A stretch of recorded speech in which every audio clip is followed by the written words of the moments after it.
So most of you guys watching this video know who Isiah Austin is. He was projected to be a first round pick in the 2014 NBA draft, which was honestly one of the most hyped up drafts in years. The 2014 draft was meant to be the best draft we'd seen since 2003, and obviously that's not the case. Guys like Andrew Wiggins and Jabari Parker were meant to be superstars, and obviously they weren't. Obviously Embiid and Nikola Jokic came out of that class, two elite players, but in general it wasn't the best draft class. However, the biggest story leading up to the draft wasn't really about any of the players.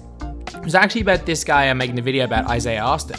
A few days before the draft, he was actually diagnosed with Marfan syndrome, and he ended up being medically just banned from playing in the NBA. He wasn't allowed to play in the NBA for medical reasons. He ended up obviously not going drafted because teams couldn't draft him after he was projected to be a late first round, early second round pick in the draft. The NBA offered him a job and he was able to go up on stage during draft day, which was really good touch by Adam Silver, but not a lot of people have heard anything about him since. Obviously, I did make a video on Isiah Austin, where he is now, where I didn't really touch too much into it. I just kind of explained exactly what he's done in his career, and the more I've read up on this, the more from an ethical standpoint, what he's doing right now is kind of splitting opinions. And more so than anything, I'm kind of want this video to start up a little bit of a debate. I'm not going to say what he's doing is right, what he's doing is wrong, or what the league are doing are right or wrong.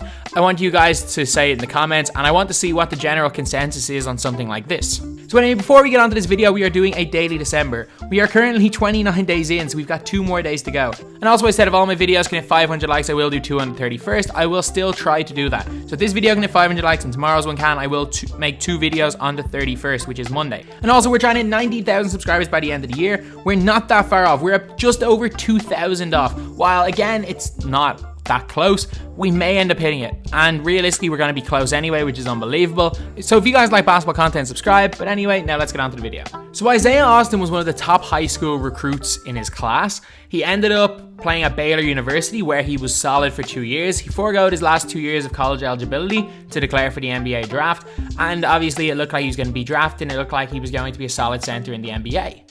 Isiah Austin had overcome a lot of adversity to even make it that far. If you guys don't know, he actually lost sight in one of his eyes. And even with that, he became an NBA level prospect, which was crazy. However, just before the NBA draft, he was diagnosed with Marfan syndrome. And it's a genetic disorder that affects the body's connective tissue. And to be honest, it was a disorder that if you have it, you're at risk of dying anytime you step on the floor. There's no point risking your life playing sports for it. And obviously, in a kind of similar situation to what Chris Bosh is going through, none of the NBA teams would take him, and he wasn't able to be drafted into the NBA because of it. However, he began seeing a Marfan specialist in Stanford, Dr. David Liang. And in 2016, he was actually somewhat given the all clear by the doctor. The doctor categorized it as a very mild case of Marfan syndrome, and Austin actually began playing short pickup games of basketball, then going in for tests. And by 2016, the doctor was comfortable enough with the stability of his aorta that he told him he could play basketball, as long as he made sure he knew what the risks were. So I'm reading that quote and reading what he said about it. It's evident that there was still a risk with Isiah Austin playing. However, the risk was minor enough, as it was a minor case of Marfan's, and that there are risks, but the doctor himself was comfortable enough with him playing basketball. And since then, he's been playing professional basketball. He initially tested the waters with the NBA, but no teams would take him. He then played in Serbia for a while, where he did okay, I guess. He averaged 7.6 points and 4 rebounds a game in not too many minutes, in only 15 minutes a game, which isn't awful.